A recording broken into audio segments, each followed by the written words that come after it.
Bien-aimés dans le Seigneur, bonjour. Bonjour. Est-ce que nous sommes dans la joie, dans la présence du Seigneur? Amen. Applaudissements très forts pour le Seigneur.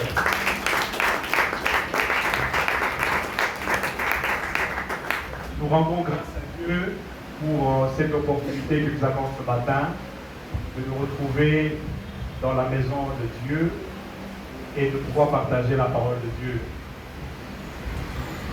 Aujourd'hui, vous êtes sans ignorer que nous parlons beaucoup plus sur l'Église. Amen. Et j'aimerais qu'on puisse nous mettre le thème principal. Et après le thème principal, on nous mette aussi le sous-thème. Donc aujourd'hui, nous allons parler de l'Église, lieu de rencontre permanent avec Dieu par la sanctification. C'est ça le thème pour lequel nous sommes appelés à parler aujourd'hui. Le thème est tellement vaste. Si nous nous amusons à parler de tous les aspects concernant ce thème, nous risquons de passer toute une nuit ici. Mais nous allons parler d'un aspect, l'Église comme moyen de sanctification continue. Voilà notre sous-thème aujourd'hui. Bien-aimés dans le Seigneur, je ne vous apprends rien. Généralement, quand on parle de l'Église, nous pensons à un bâtiment.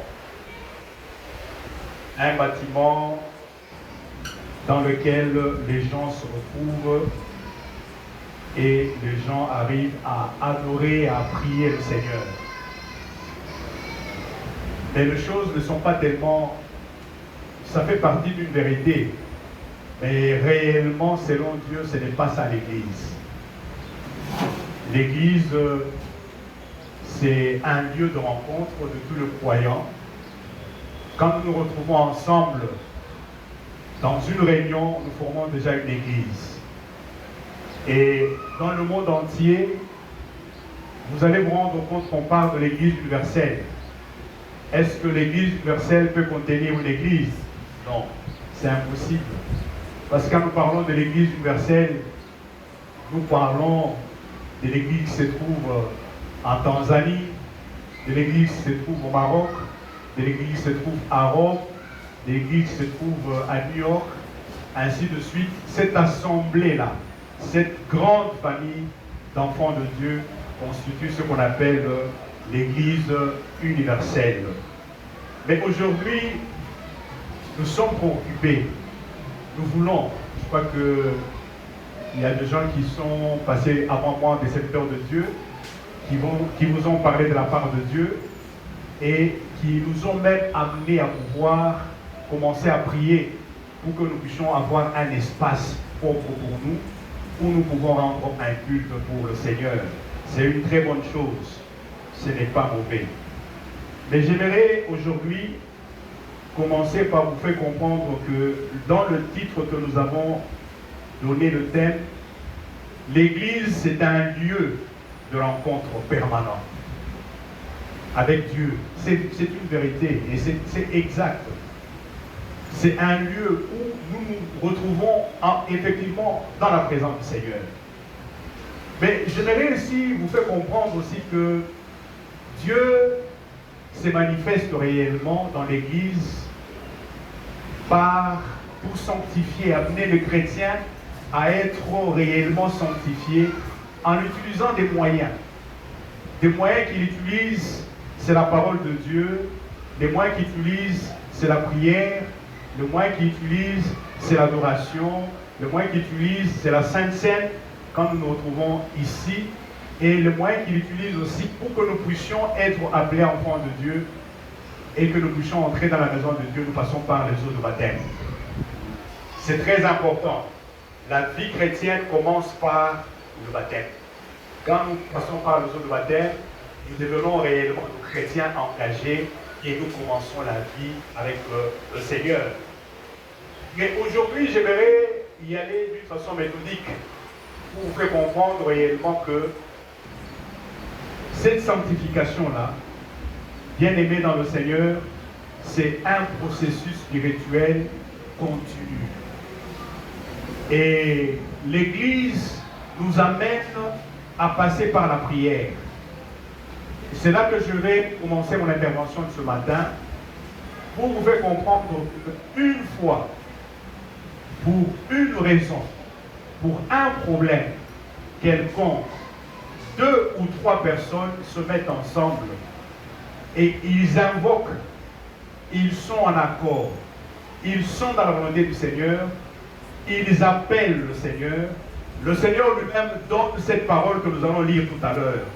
Il dit ceci dans Matthieu chapitre 18, le verset 19 et 20. Ce sont les paroles de Jésus. Il dit, je vous dis encore que si 2 d'entre vous s'accordent sur la terre pour demander une chose quelconque.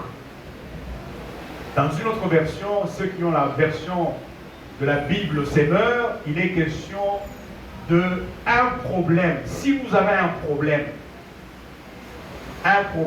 n'importe lequel, et que si vous arrivez à vous accorder, demandez une chose quelconque, elle leur sera accordée par mon Père qui est dans le ciel. Ça, c'est Jésus qui le dit. Et il continue pour enchérir. Car là où 2 ou 3 sont assemblés à mon nom, je suis au milieu d'eux. Amen. Amen. Alléluia. Amen. Et nous comprenons aujourd'hui, bien aimés dans le Seigneur, l'Église, ce n'est pas seulement le bâtiment. Quand vous vous retrouvez à 2, vous vous retrouvez à 3, et que vous êtes en accord, en harmonie avec la pensée du Seigneur, Dieu est là. Amen. Amen. Il est présent. Et il peut réellement manifester sa gloire et il peut réellement répondre à votre prière. Que Dieu soit loué. Amen. Nous allons prendre une image dans l'Ancien Testament pour comprendre les choses peut-être sur la prière. Dieu prend beaucoup d'importance pour la prière. Il aimerait que nous soyons de chrétiens qui prient réellement, de chrétiens qui intercèdent, des chrétiens qui combattent, des chrétiens qui se mettent au combat et de chrétiens qui marchent dans la victoire. Prenons l'exemple de Moïse dans Exode chapitre 17. Nous allons lire à partir du verset 8 et nous arriverons au verset 16. Suivez-moi très bien. Amalek vint combattre Israël à Réphidim. Alors Moïse dit à Josué, choisis-nous des hommes, sors et combat Amalek. Demain, je me tiendrai sur le sommet de la colline, la verge de Dieu dans ma main, le bâton de Dieu dans ma main. Josué fit ce que lui avait dit Moïse pour combattre Amalek. Et Moïse et Aaron et Hur montèrent au sommet de la colline. Lorsque Moïse élevait sa main, Israël était le plus fort. Et lorsqu'il baissait sa main, Amalek était le plus fort. Les mains de Moïse étant fatiguées, ils prirent une pierre qu'ils placèrent sous lui et il s'assit dessus. Aaron et Hur soutenaient ses mains, l'un d'un côté, l'autre de l'autre, et ses mains restèrent fermes jusqu'au coucher du soleil. Et Josué vainquit Amalek et son peuple au tranchant de l'épée. L'Éternel dit à Moïse, écris cela dans le livre, pour que le souvenir s'en conserve, et déclare à Josué que j'effacerai la mémoire d'Amalek des dessous des cieux. Moïse bâtit un autel et lui donna pour nom l'Éternel est ma bannière. Il dit, parce que la main a été levée sur le trône de l'Éternel, il y aura guerre de l'Éternel contre Amalek de génération en génération. Amen. Bien aimés, nous voyons qu'il y a un problème en Israël. Ils viennent de voir une grande manifestation. Ils étaient en Égypte, on les a secourus, Dieu les a délivrés de Pharaon. Et c'est toute la première fois qu'Amalek, et plutôt Israël, se trouve en face d'un ennemi extérieur. Ils pouvaient se dire, nous avons été en Égypte, nous avons vu la main de Dieu, nous sommes sortis victorieux. Mais voilà déjà qu'en sortant déjà d'une grande victoire, un peuple ennemi. Amalek ici, c'est un petit-fils d'Ésaü. Ces gens ne vivaient que de rêves et de pillages. En d'autres termes, si nous voulons actualiser notre message aujourd'hui, ces gens, nous pouvons les considérer comme les Koulouna. Alléluia. Les Koulouna ne vivent que de ce qu'on appelle pillage et de rêve. Arracher le bien de gens, tuer les gens, ils trouvent du plaisir en faisant ces choses-là. Alléluia. Laisse-moi vous dire aujourd'hui que nous pouvons chercher des stratégies comme nous voulons pour combattre le Koulouna. Mais moi, je vous assure que la meilleure stratégie, c'est la prière. Amen. Alléluia. Amen. Si vous êtes dans une zone, dans une commune, vous vous mettez à 2, à 3, vous priez pour que réellement le Koulouna cesse, cela va effectivement cesser. Alléluia. Amen. Parce que nous voyons ici que Aaron et Moïse et Hur, je lisais la Bible, je ne vois nulle part où on a cité encore Hur quelque part. Alléluia. C'est le seul verset, la seule épisode où on parle de Hur.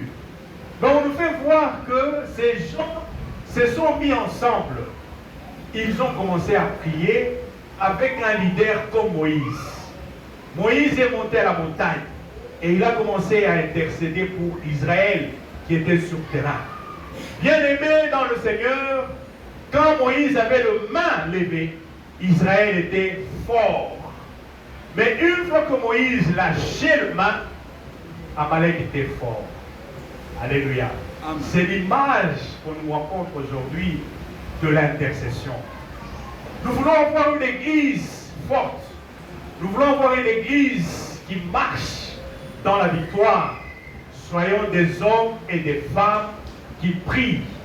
Soyons des hommes et des femmes qui combattent dans la prière. Et aujourd'hui, bien-aimés dans le Seigneur, celui qui nous donne la victoire, c'est Jésus. Amen. Alléluia. C'est Jésus qui intercède pour nous. Il le fait même quand nous sommes faibles. Il intercède pour nous. Il fait de grandes choses pour qu'aujourd'hui, nous puissions marcher dans la victoire.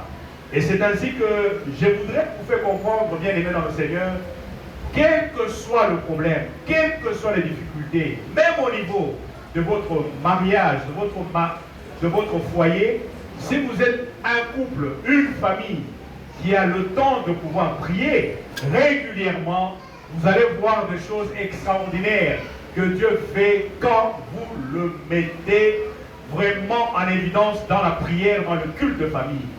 Je sais qu'aujourd'hui, il y a dans beaucoup de maisons, le culte des familles n'existe pas. Mais j'aimerais vous faire comprendre, bien aimés dans le Seigneur, Dieu nous demande de prier dans nos maisons, jour après jour. Amen. Amen. Si vous avez un culte, bien aimé dans le Seigneur, faites-le. Commencez à prier. Parce qu'il y a des gens qui disent, non, toi, t'as beau faire chaque jour. Moi, je vous dis que faites-le. Parce que moi, je le fais dans ma famille. Nous prions chaque jour. Quelles que soient les difficultés, nous avons toujours une heure précise où nous allons nous retrouver et nous allons commencer à prier. Et nous expérimentons des bonnes choses dans la prière. Alléluia. J'aimerais que l'Église, nous allons commencer bientôt la semaine qui commence, une semaine de prière. Faisons tout pour que nous puissions beaucoup prier pour cette Église locale qui est le Seigneur. Bien-aimés, si nous sommes des hommes, nous sommes des femmes, nous prenons le temps de prier, le Seigneur nous révélera beaucoup de choses. Le Seigneur nous apprendra beaucoup de choses. Le Seigneur interviendra dans beaucoup de choses. Le Seigneur va résoudre beaucoup de choses dans cette église, pourquoi pas dans notre ministère, et dans nos maisons. Pourquoi pas dans nos problèmes aussi. Alléluia. Amen. Plus Abraham, et plutôt Moïse avait le mal levé, plus Israël était très fort. Alléluia. Amen. Mais vous savez que nous avons aussi un combat.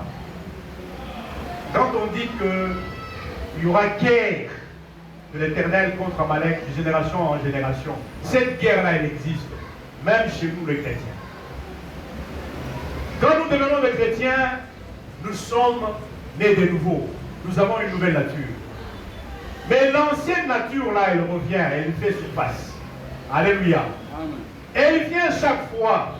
Nos désirs que nous avons, les mauvais désirs, refont surface.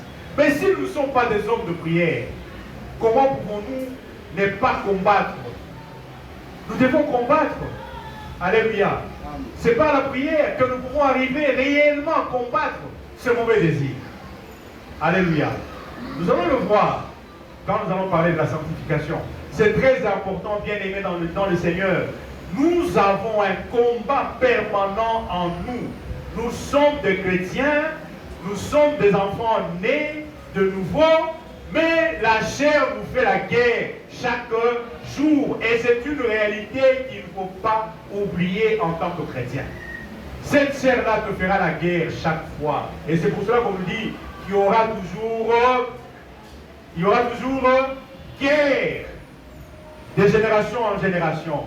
Dès que nous sommes là, nous avons un combat permanent avec notre chair. Alléluia. Amen. Elle revient.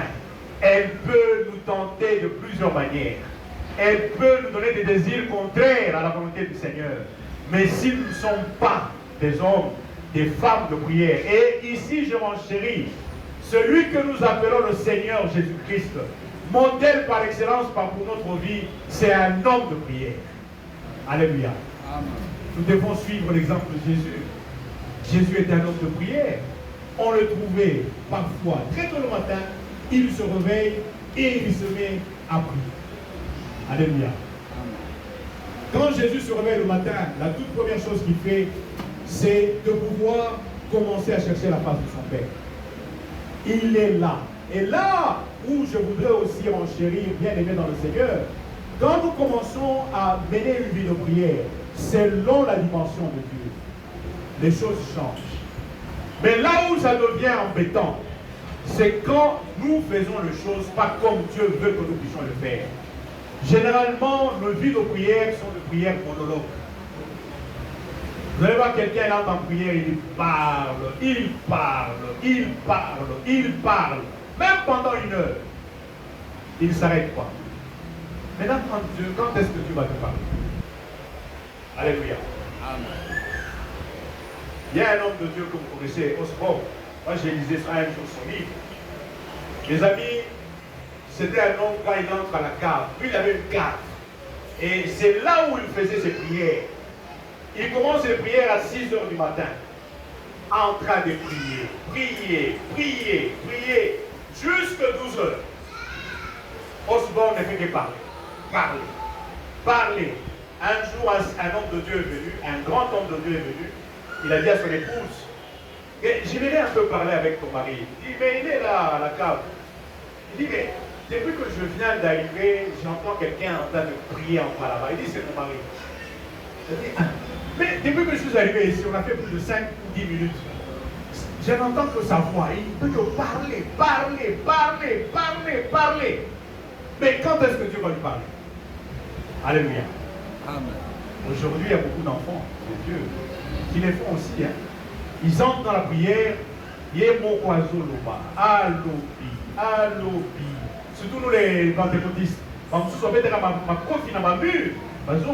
pensent que non, c'est faux.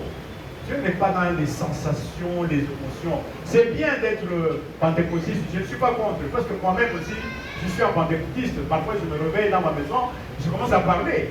Mais c'est un dialogue. Alléluia. Amen. Un dialogue. Je parle, Dieu aussi fait quoi? Il parle. Alléluia. C'est très important. quand moi je parle, je termine de parler, il faut que Dieu fasse quoi? Qu'il me parle aussi. Et Dieu est suffisamment armé. Il nous parle de plusieurs manières par la Bible.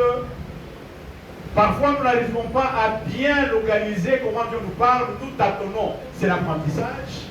Dieu nous apprend. Parfois, vous êtes là, il y a un verset qui vient. Oh, lisez dans le livre de Psaume, le Psaume 55. Vous allez là-bas, vous lisez. Parfois, ça peut concorder avec ce que vous cherchez. Tout comme ça peut être à côté. C'est l'apprentissage. La manière dont Dieu vous apprend à écouter. Alléluia. Un exemple que je peux vous donner pour vous faire comprendre que ce n'est pas facile. Un homme comme Samuel, quand Dieu l'a appelé, Dieu lui a parlé. Mais Samuel est allé voir le prophète, c'était qui, Élie. Hein? Il est allé le voir, il a dit, mais tu m'as appelé.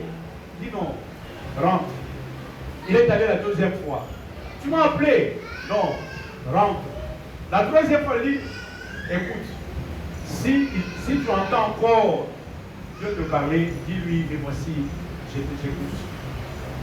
C'est l'apprentissage. Alléluia. Amen. Et aujourd'hui, bien-aimés dans le Seigneur, l'Église nous aide pour que nous arrivions aussi à bien évoluer avec le Seigneur par ce processus que moi j'appelle la sanctification. L'Église peut nous aider aussi par l'adoration.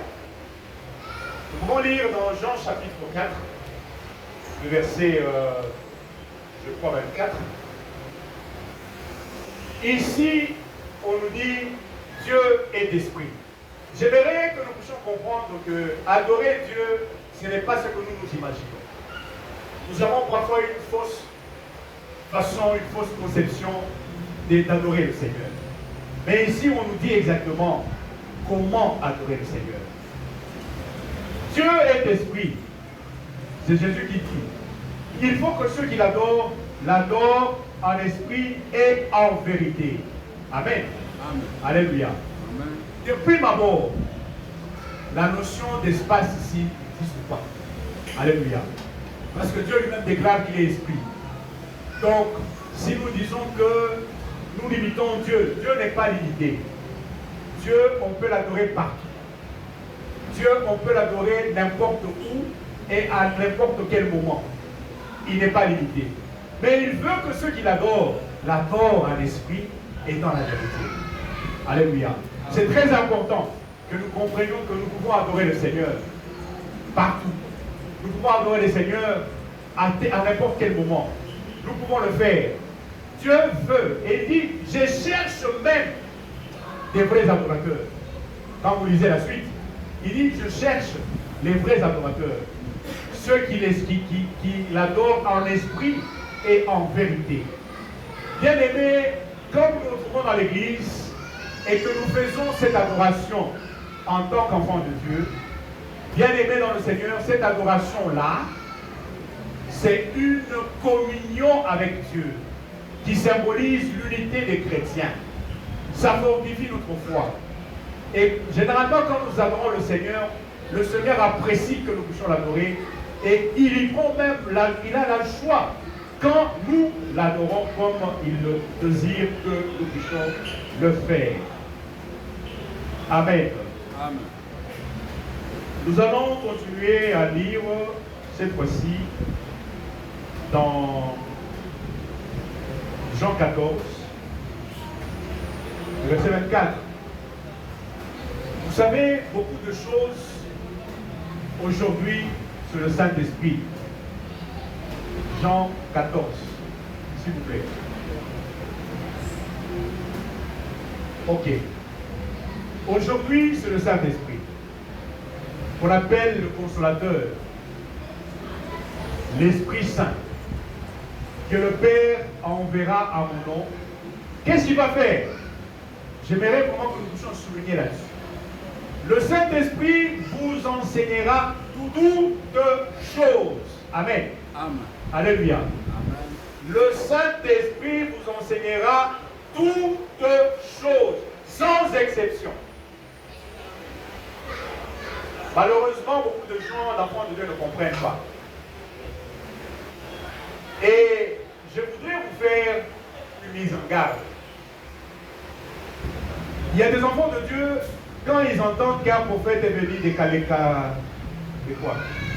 Des Malemakoul, ils sont là.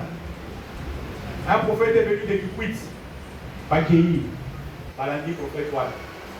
Même de gens de notre église, il y a ceux qui fouillent même, qui vont voir ces prophètes-là parce qu'ils pensent que ce prophète-là doit leur donner des histoires extraordinaires. Laisse-moi vous dire aujourd'hui qu'en devenant chrétien, quand nous le devenons bien-aimés dans le Seigneur, le Saint-Esprit commence son travail. Et c'est le même Saint-Esprit-là qui aujourd'hui va nous enseigner toutes choses. Alléluia. Amen. Évitons les prophètes des maisons. Évitons les prophètes des Kingasai. Évitons les prophètes des Malemakoul.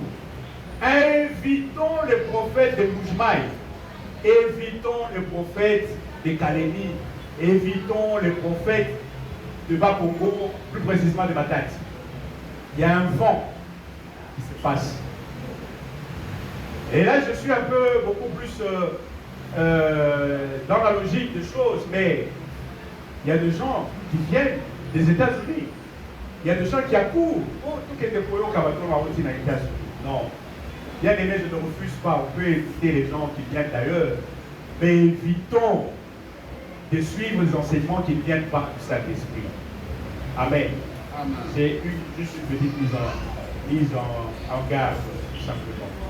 Alléluia. Et comme je l'ai dit tout à l'heure, l'Église comme moyen de sanctification. Une sanctification continue. Nous allons d'abord comprendre une chose. Il y a un verset que je devais lire, mais je vais le lire même peut-être après. La sanctification, bien aimée dans le Seigneur, c'est un processus de mise à part, mais qui est continu. La sanctification commence au moment où nous acceptons Christ dans notre vie et nous passons par les eaux de baptême. Cette sanctification commence. Tant que nous serons sur la terre, nous allons continuer à vivre, à apprendre et à être enseignés pour vivre dans la sanctification. Lisons d'abord 1 Thessaloniciens 4. Nous allons lire à partir du verset 3 et nous allons nous arrêter au verset 8. Qu'est-ce que la Bible nous dit, la parole de Dieu? La parole de Dieu nous dit ceci. C'est que Dieu veut. La volonté de Dieu, en d'autres termes, bien aimé dans le Seigneur, c'est votre sanctification. Alléluia. C'est ça la volonté de Dieu. Dans une autre version de la Bible, on nous dit, c'est que Dieu veut, c'est que vous puissiez vivre pour lui. Amen. Alléluia. Amen. Ça, vous pouvez lire dans la version parole de vie. Dieu veut que vous puissiez vivre pour lui. Totalement pour lui. Dieu veut que vous puissiez, ce que Dieu veut, c'est votre sanctification. C'est que vous vous absteniez de la publicité. Vous vous abstenez de ce qu'on appelle l'immoralité sexuelle. Nous allons continuer, verset 4. C'est que chacun de vous sache posséder son corps dans la sainteté et l'honnêteté, sans vous livrer à une convoitise passionnée, comme font les païens qui ne connaissent pas Dieu. On continue. C'est que personne n'use envers son frère de fraude et de cupidité dans les affaires. Ok? Parce que le Seigneur tire vengeance de toutes ces choses, comme nous l'avons déjà dit et attesté. Car Dieu ne nous a pas appelés à l'impurité, mais à la sanctification. Ok, le verset 8 maintenant. Celui donc Écoutez-moi très bien. Je ne menace personne, mais c'est ce que la parole de Dieu dit. Celui donc qui rejette ses préceptes ne rejette pas un homme, mais Dieu qui vous a aussi donné son Saint-Esprit. Amen. Amen. Alléluia. Amen. Ce que Dieu veut, c'est votre sanctification. Alléluia. Dans cette sanctification, bien aimé dans le Seigneur nous appelle à pouvoir abandonner, à pouvoir éviter la vie qu'on appelle de l'immoralité sexuelle. Amen. C'est bizarre aujourd'hui. Peut-être que nous n'avons pas l'occasion d'en parler, mais je veux en parler. Vous êtes dans la maison de Dieu, vous vous dites être un enfant de Dieu, mais vous vivez dans l'immoralité sexuelle. Vous n'êtes pas l'Église. Amen. C'est pourquoi l'Église vous dit aujourd'hui, alléluia. Laissez ces histoires-là. L'Église veut que vous puissiez être un homme qui plaît à qui? À Dieu. Alléluia. C'est important. Parce qu'aujourd'hui, dans la ville de Kinshasa, l'immoralité sexuelle, on la trouve partout. Que ce soit les jeunes filles, que ce soit les jeunes garçons. Dans les temps, les gens respectaient même le temps de fiançailles. Dans les temps de fiançailles, bon, vraiment, excusez-moi de vous en parler, et puis nous, quand nous avons vécu le temps de fiançailles, c'est pas comme on le vit aujourd'hui. Dans la plupart, je sais qu'il y a des enfants de Dieu qui respectent. Nous, dans le temps de fiançailles, ça signifie que je suis fiancé à mon épouse, que je vais épouser, je ne peux pas m'approcher d'elle. C'est clair. N'a aussi pas aidé. Alléluia. Amen. Jusqu'à ce qu'on va nous bénir et nous entrons dans le mariage. C'est à ce moment-là que je suis permis de la toucher. Alléluia. Amen. Moi, je le confirme avec mon épouse, je ne l'ai jamais touché avant. Il faut que je vous dise les choses parce que peut-être que vous dites, il prêche, mais il ne dit pas la vérité. Moi, je vous dis ce que j'ai vécu quand j'étais fiancé à maman des filles. Jamais je l'ai touché. Pour que nous puissions vivre l'immoralité sexuelle. Non, bien aimé dans le Seigneur. Aujourd'hui, je peux dire, c'est pas que je peux me vanter. J'ai plusieurs années dans la vie chrétienne. Plusieurs années, plus de 30 ans ou bien 40 ans dans la vie du Seigneur. Mais, bien aimé dans le Seigneur, quand on dit, le Seigneur veut que nous puissions vivre et plaire au Seigneur, c'est très important. Mais le Seigneur est très strict, pas dans l'immoralité, quoi? Sexuelle. C'est clair, comme de l'eau voir. Et je parle aux jeunes gens aujourd'hui, quand vous êtes fiancés, évitez ça. Évitez ça. Ne le faites pas. Pas pour moi, mais pour Dieu. Parce que Dieu va vous récompenser. Amen. Amen. Amen. Alléluia. Amen. L'église devient un peu calme. C'est une façon de parler. Oui. Amen. Amen. Aujourd'hui, la jeunesse, le jeune gens, il y en a qui sont des bons. Je ne dis pas que tous sont des mauvais.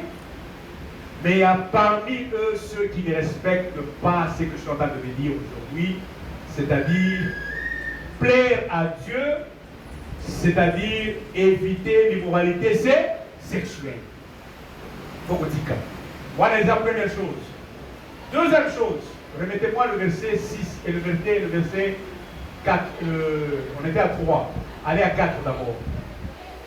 On va y aller. Il y a des choses que le Seigneur me convainc que je puisse dire. Alors, c'est que chacun de vous sache posséder son corps dans la sainteté et dans quoi? L'honnêteté. Très important. Bien aimé dans le Seigneur. Vous savez qu'aujourd'hui, dans l'église, nous avons des problèmes sérieux. Parce que, les gens viennent à l'église, on leur prêche, ils rentrent à la maison, ils se disent, mais moi l'église, je vous dis aujourd'hui, si réellement vous vivez dans l'immoralité sexuelle, Amen. Amen. Alléluia. Amen. 5. sans vous livrer à une convoitise passionnée, comme le font les païens qui ne connaissent pas Dieu. L'exemple d'une convoitise passionnée, excusez-moi les mamans, que je puisse prendre votre exemple. Il y a des mamans, ceux qui bilamba et bili, et Sika. Même si son mari n'a pas de moyens, il faut qu'elle grâce à Lili, à son bambou. Ça, c'est une convoitise vraiment qui n'est pas correcte. Alléluia. Amen. Amen. Amen. Excusez-moi que je parle des mamans, parce que c'est un cas que j'ai vécu avec une jeune sœur qui a fait ça à son mari. Son mari est fonctionnaire. Alléluia. Amen. Et moi, je passe souvent dans cette famille-là. Ce n'est pas une famille de notre église, c'est une famille de notre église, et que je connais très bien. Je les conseille souvent. Et quand j'arrive là-bas, le mari me dit, papa docteur, vous êtes un fonctionnaire. Mais là, moi, là, ah, il faut que nous soyons les mamans. Mais ça n'a pas. Non, ça devient la convoitise passionnée. Alléluia. Amen. Je donne un autre exemple toujours de ce couple. Vous savez, parfois, j'ai béni le Seigneur, l'Église nous aide beaucoup à vivre la vie de sanctification. Cette fille-là, d'abord, c'est une jolie fille, hein, qui est la femme de ce jeune garçon que je connais. Ils ont maintenant 4 enfants. Mais vous vous rendez compte, cette fille, qui est une métisse, exige à son mari qu'on lui achète de la viande chaque jour. Alléluia. Amen. Amen. Amen. Excusez-moi que je vous en parle. Alors oui, papa docteur, ce qui me souvient, Zate, Gaï, la enfant dans la libala wadi. Alléluia. Amen. Amen. Amen. C'est aussi qu'on ne dise pas. Passionné. Heureusement, je suis allé d'une façon méthodique. J'ai parlé avec ma fille, je lui ai dit, oui, puis, vous avez ça vous amène à faire des bêtises. La pyramide alimentaire qui est reconnue par le MES aujourd'hui nous demande de manger des aliments qu'on appelle beaucoup plus des aliments qui peuvent nous aider à éviter les maladies cardiovasculaires. Ce sont les légumes et les fruits. Manger équilibré, ça signifie manger des aliments qu'on appelle bâtisseurs et bâtisseurs, des aliments qu'on appelle énergétiques et des aliments qu'on appelle constructeurs. Mais quand tu me parles de la viande, maman, je suis au regret de te le dire, tu manges très mal. Très très mal. Et ça peut même t'amener à des maladies. À ce tout. Oh, papa docteur Oli dit, tu manges très mal. Tu ne manges pas équilibré. Si tu veux manger équilibré, mange les légumes et les fruits. C'est comme ça que tu vas éviter les maladies cardiovasculaires et même le cancer. Une découverte. Donc, papa docteur, si on a dit qu'on y a ma fruit, on a dit qu'on y a ma dunda, dans vos amis à malade, on a dit oui, oui. Et vous voyez comment j'ai pu résoudre le problème dans la maison en rectifiant une hérésie dans ce couple-là. Amen.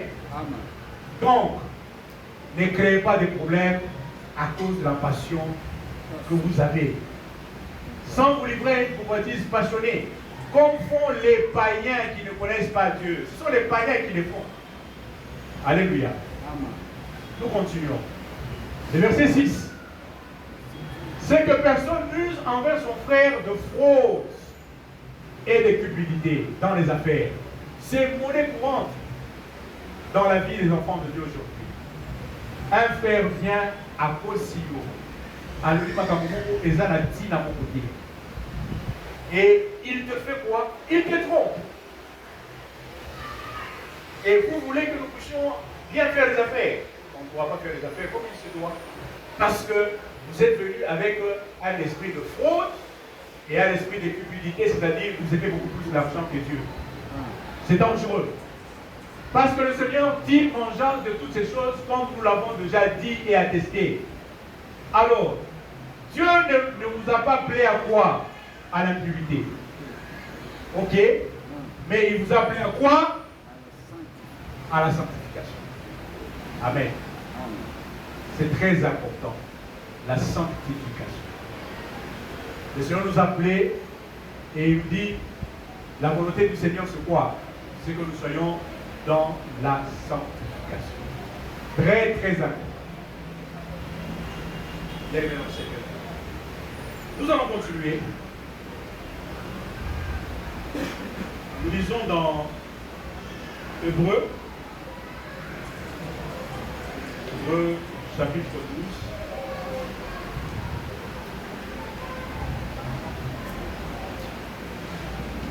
Je peux lire à partir du verset 14. Qu'est-ce que la Bible nous exhorte aujourd'hui? Cette Bible nous exhorte, elle dit ceci: recherchez la paix avec tous. Et quoi? Et la sanctification. Recherchez la paix avec tous. Bien-aimés dans le Seigneur, vous savez, je vais vous dire une chose. La vie chrétienne, on ne la vit pas seule. La vie chrétienne, on ne la vit pas isolée.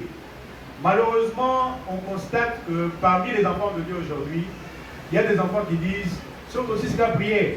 Allez, la Salimini, la Kimi, la Kéi. Je n'aime pas avoir des problèmes, je n'aime pas être avec des frères, je n'aime pas ceci. Non, la vie chrétienne, on la vit avec les frères et les sœurs dans le Seigneur. Alléluia. Mais avec la paix. C'est tout ce qu'on me demande. Je vois très mal un chrétien isolé faire le long feu et vous ça la mater. Alléluia. Et vous ça la mater. Alors, recherchez la paix avec tous et la sanctification. Nous devons la rechercher. C'est dans la volonté de Dieu de rechercher la sanctification et la conséquence. Si nous ne cherchons pas cette sanctification-là, il nous sera difficile de voir qui? Le Seigneur. Le Seigneur. Alléluia. Amen. Vous voulez voir le Seigneur? Vous voulez voir le Seigneur agir dans votre vie? Cherchez la sanctification. Il y a quelque chose qui me vient à l'esprit que je m'avais parlé. Nous étions dans une église à l'intérieur. Nous chantons, nous glorifions le Seigneur. Nous prions beaucoup. Ce que je vous dis, c'est une vérité. Quand dans l'église, vous prenez le temps de chercher la face de Dieu, Dieu fait quoi? Se glorifie. Et Dieu veut que tous ces gens qui viennent devant sa face marchent dans la sanctification. Au milieu de nous, il y avait une sœur.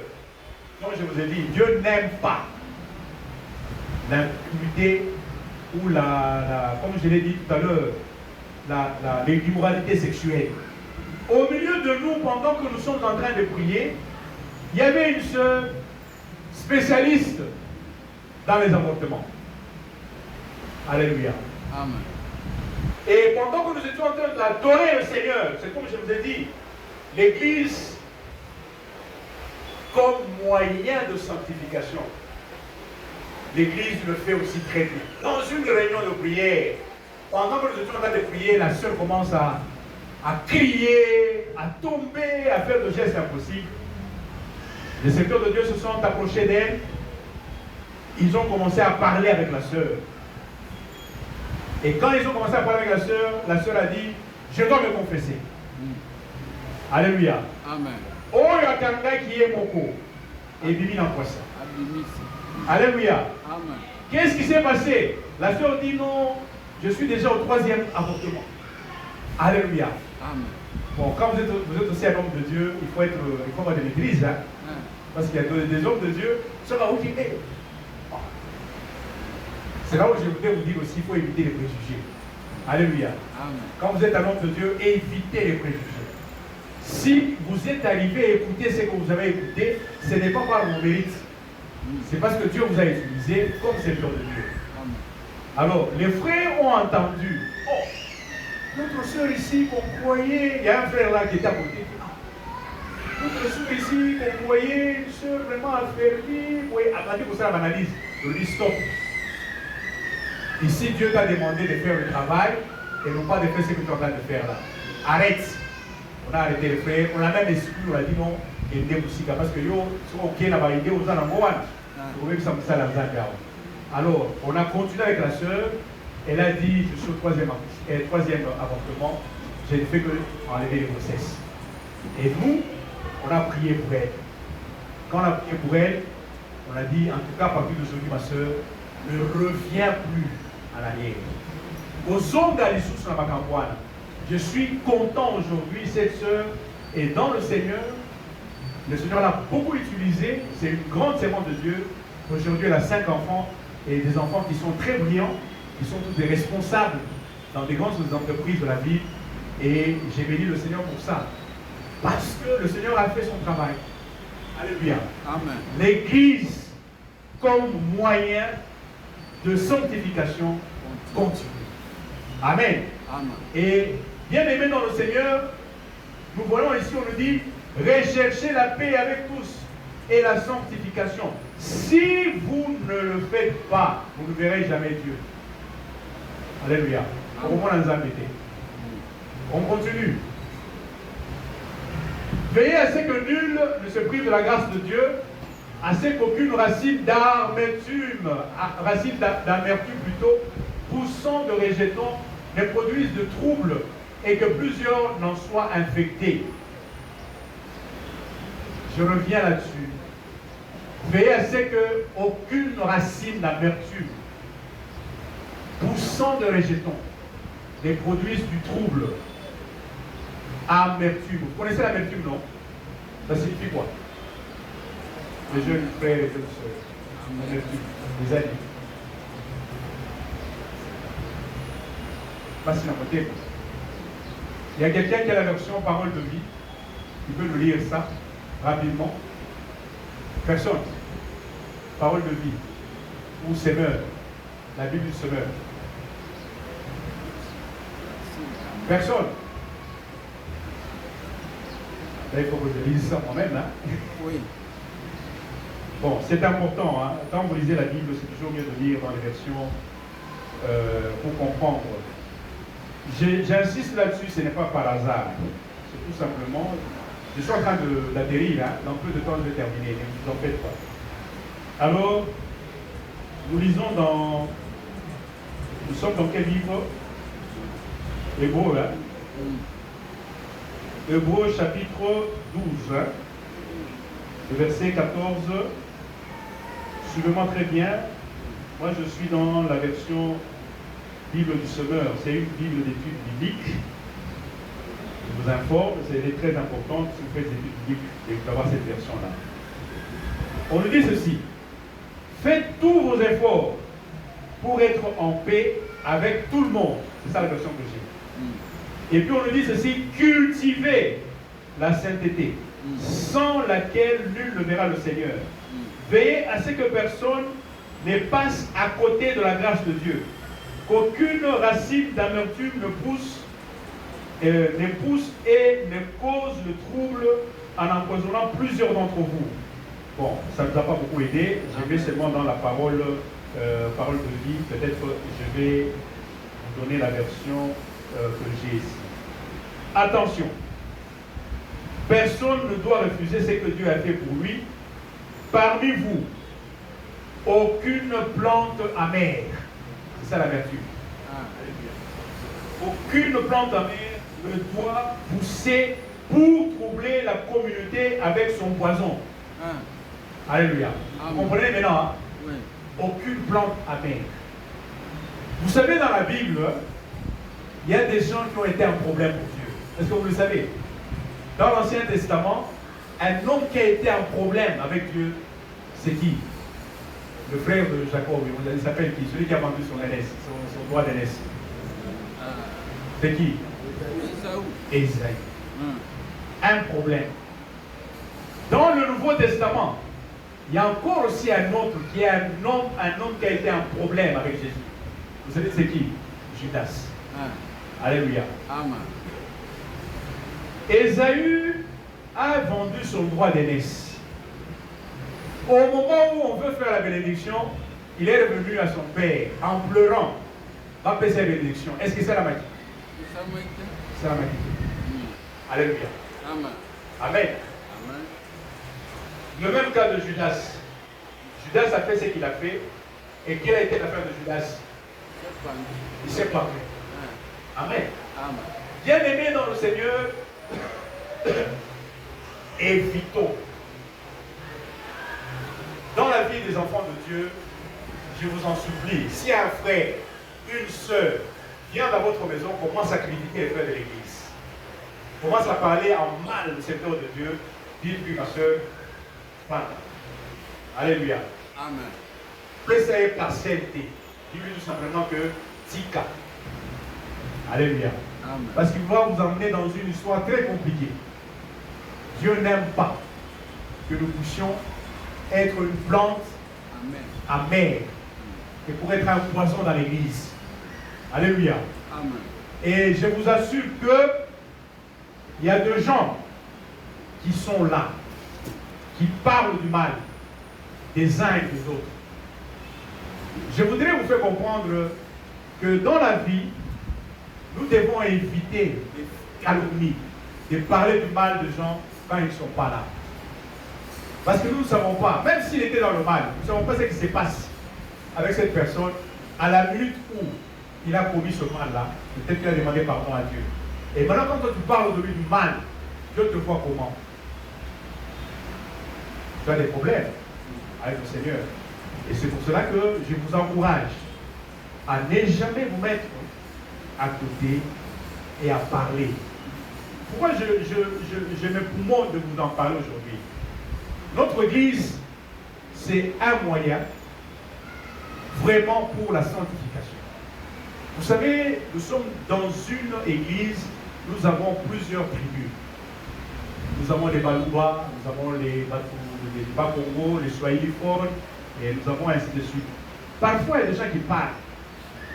Bato, Swahili,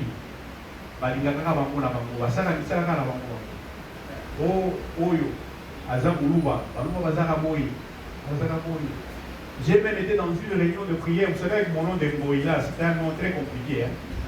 Le nom de Mboïla, tout chez les Balouba, le nom de Mboïla, tout chez les Songé, on le trouve chez les Katanga, on le trouve au Bagoulou.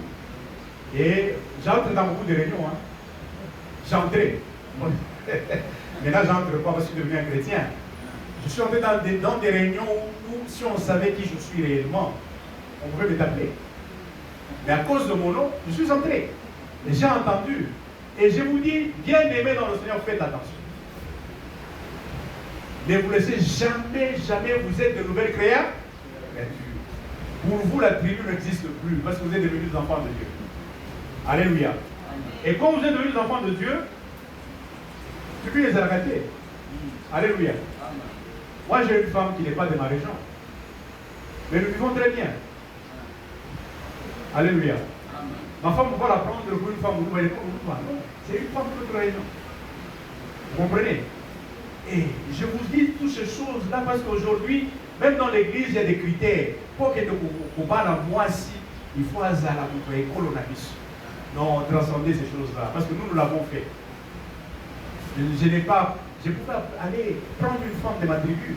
Et le Seigneur m'a convaincu de chercher une femme, pas seulement elle est de ma tribu, mais parce qu'elle est fille de Dieu. Amen. Alléluia. Amen. Et le Seigneur a mis sa main. Quand je suis allé vers mes parents m'ont dit, mais papa, nous on n'a pas de problème. Tu es un homme de Dieu, tu as fait ton choix, nous allons t'accompagner. Alléluia. Mais aujourd'hui, je vous dis, je ne marche pas des mots, j'ai l'occasion de vous le dire, il y a des gens comme souci primordial. Azala, Boudou, ya, et Colonel. Si on vous êtes là, il faut que vous ayez l'amour, et là. Alléluia. Si on a Bakongo, Bamega Congo Banai. Non, non, il y a des tribus là. Dans les Bakongo là. Les Bayombe, l'autre là qui sont très bon. Banyanga. Ok. Les Bakongo, il y a les Banyanga, les Bayombe. Donc, il faut qu'au monde de paix à côté de toi là. Est-ce que ça Muyombe? Est-ce que ça Munyanga? Utangu? Alléluia. Faites attention. Ça, ce n'est pas l'évangile de Dieu. Alléluia. Le Seigneur ne veut pas que nous puissions prendre le critère des hommes et que nous puissions... Je ne suis pas contre que quelqu'un est allé épouser une moulouba de son... Bon, il y a un moulouba qui est... Voilà, moulouba. Non, je ne suis pas bon. Mais moi, je vous fais comprendre une chose. Que ça ne soit pas un critère sur lequel vous devez. Vous savez pas l'idée, hein? Je suis très fort aujourd'hui, hein? La Niatine a ma place, ma vie, hein? Ok. Vous avez vos convictions, faites vos convictions comme vous voulez, mais Dieu ne regarde pas les choses comme vous le voyez là. Alléluia. Parce que moi je suis d'une autre religion, ma femme est d'une autre religion, mais nous vivons très bien. Sans problème. Il y a des moments où ça parle entre nous deux. Il y a des incompréhensions, ça n'existe pas. Mais nous restons mari et femme jusqu'à preuve du contraire. Alléluia. Donc, bien aimés dans le Seigneur, faites attention. Qu'est-ce qui se passe? Vous pouvez être l'objet des troubles et vous pouvez infecter toute l'église. Et ça, c'est dangereux. On continue. Je suis presque à la fin. À ce qu'il n'y ait ni impudique, ni profane, comme qui? Ésaü. Est-ce que c'est moi qui l'ai appelé profane? C'est la Bible, hein? Oui. Qui l'a appelé profane. Impudique, profane, comme Ésaü, qui pour aimer vendit son droit d'aînesse. Alléluia. Amen. Et oui, tu pas dans l'angalité, hein? Ça vient de la parole de Dieu. Ésaïe est considéré comme un profane parce qu'il a vendu son droit d'aînesse. Aujourd'hui, il y a des enfants de Dieu, laissez-moi vous dire, ça me vient à l'esprit. Il y a une sœur qui aime beaucoup le Seigneur. Cette sœur-là, elle est Mongo. Vous savez, chez le Mongo, il y a une culture. Moi, si un Mongo, moi, si un Matudélé. Alléluia. Amen. Alors, le frère qui est venu, c'est un Moulouba. Il a dit, bon, ma soeur, nous allons évoluer, on les a accompagnés. La soeur était très jolie. Le frère arrive devant les parents, il vient présenter sa femme. Son père lui dit, mais elle est de quelle tribu? Alléluia. Amen. Il dit, papa, Azamongo, hé. Lève-toi. Bokete. Je ne veux plus vous voir ici. C'est fini. Sortez. Alléluia. Amen.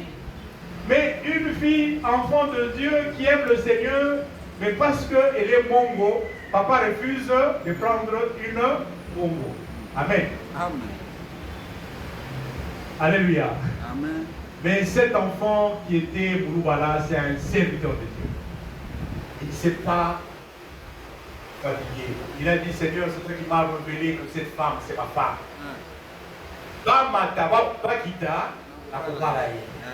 Alléluia. Amen. Une année est passée, 2 ans est passé, il continue toujours à. Il dit à sa fiancée là, qu'il vente ou qu'il neige. Alléluia. Amen. Qu'est-ce qui s'est passé?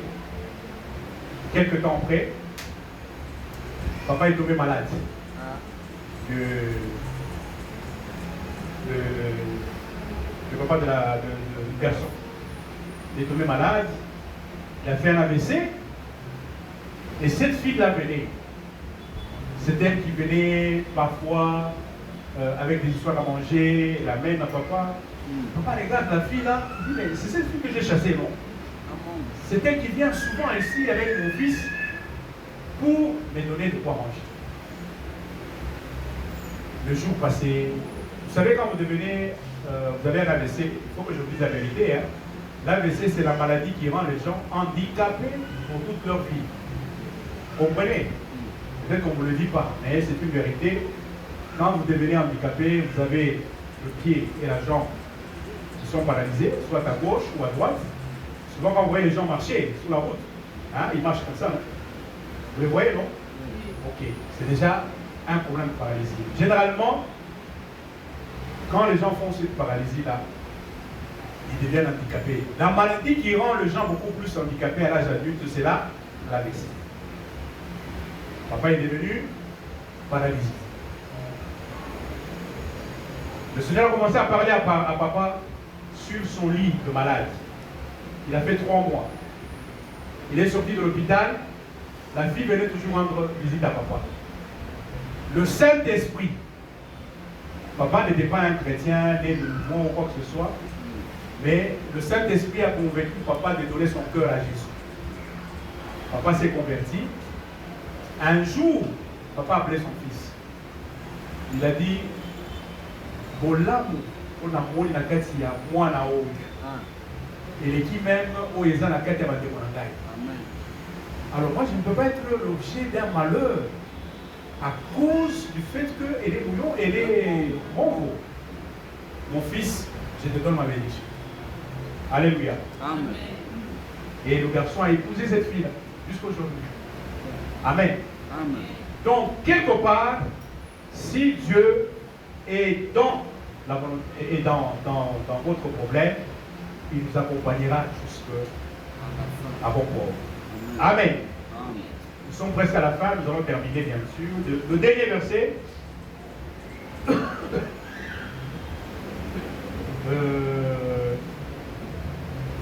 J'aimerais que nous puissions lire 2 Corinthiens chapitre 3, verset 18.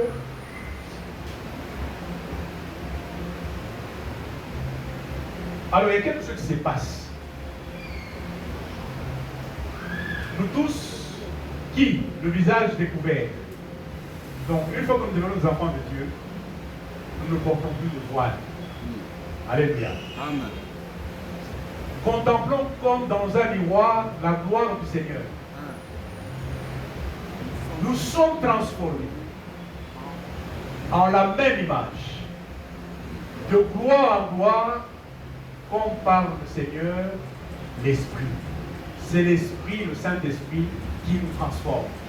Alléluia. À l'image de Jésus-Christ. Bien aimé dans le Seigneur, la sanctification, c'est un processus continu dont l'acteur principal est le Saint-Esprit. C'est le Saint-Esprit qui va nous apprendre comment nous comporter, comment agir, que faire pour que notre vie soit totalement la vie du Seigneur, qui plaise à Dieu. Donc aujourd'hui, bien aimés dans le Seigneur, nous n'avons pas d'excuses. Le Saint-Esprit est avec nous et la Bible continue et nous confirme réellement que notre corps, c'est le temple du Saint-Esprit. Et comme nous avons le Saint-Esprit avec nous, bien aimés dans le Seigneur, le Saint-Esprit va nous accompagner dans ces processus. Ce n'est pas, je voulais terminer pour vous dire ici, ce n'est pas par nos propres efforts que nous allons chercher la sanctification. Non, ça ne sert à rien. Ce n'est pas en faisant des, comment on appelle ça, des rituels, des rites. Non, non. Dieu n'est pas dans ces choses-là. La sanctification, c'est un processus dont le Saint-Esprit est l'initiateur. Le Saint-Esprit va nous amener jour après jour par l'apprentissage au moyen de la parole de Dieu que nous entendons, que vous venez d'entendre aujourd'hui. Le Seigneur vous dit, évitez de marcher dans l'immoralité sexuelle, évitez d'être dans ce qu'on appelle les fraudes, quand vous êtes avec le frère, dans les affaires, vous devez abandonner ces genres d'histoires, évitez aussi d'être une plante amère qui peut empoisonner toute l'église. Ça ne vient pas de moi. C'est la parole de Dieu qui nous amène, qui nous fait comprendre que nous devons éviter toutes ces choses-là et que nous puissions donner notre vie à Jésus-Christ. Amen. Amen. Et si nous marchons dans cette vie-là avec le Seigneur, bien aimés dans le Seigneur, nous allons voir la gloire du Seigneur. Et c'est ainsi que j'ai toujours dit, il y a un verset dans Apocalypse, je ne sais plus où ça se trouve, où on le dit. J'ai toujours trouvé ce verset très intéressant. Il dit, si vous êtes en train de vous souiller, souillez-vous encore. Vous connaissez ce verset-là? Hein? Si vous êtes en train de vous sanctifier, sanctifiez-vous en plus. Alléluia. Si vous êtes en train de vous souiller, souillez-vous encore. Et si vous êtes en train de vous sanctifier, sanctifiez-vous davantage. Encore. Amen. Amen. Que le Seigneur vous bénisse. Nous avons terminé aujourd'hui. Amen.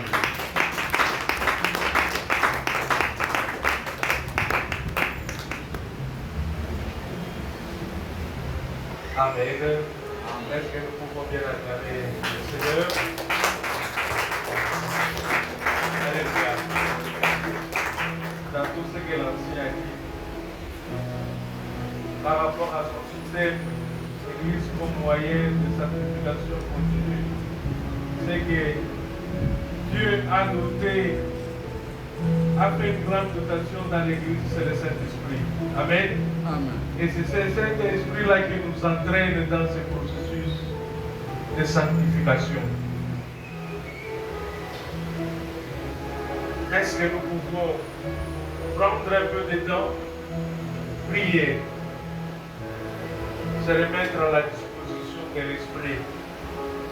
C'est l'Esprit de Dieu qui nous montre les choses telles que Dieu le voit, pas telles que les hommes le voient. C'est lui qui nous montre les choses telles que Dieu le conçoit.